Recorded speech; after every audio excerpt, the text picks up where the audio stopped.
Take your waterfall braid to a whole new level with this step-by-step tutorial. Start by creating a classic waterfall braid. First, grab a strand from the front and divide it into 3 equal sections. Place the top strand over the middle strand, then the bottom strand down the center of the braid. Each time you get to the top strand, pick up some hair and add it to the braid. When you get to the bottom strand, release it and add a new piece of hair from underneath.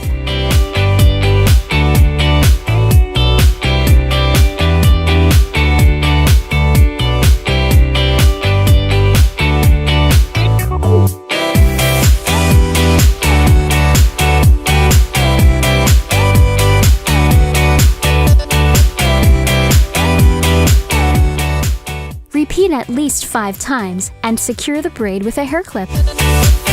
Take the released strands and create small braids using the 3-strand technique.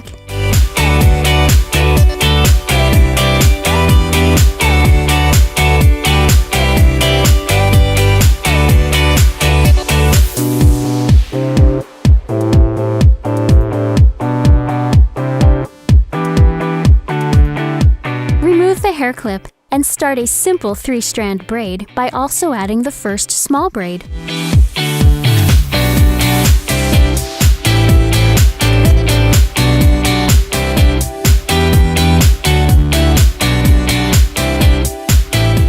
Add the second released small braid to the next right strand and so on.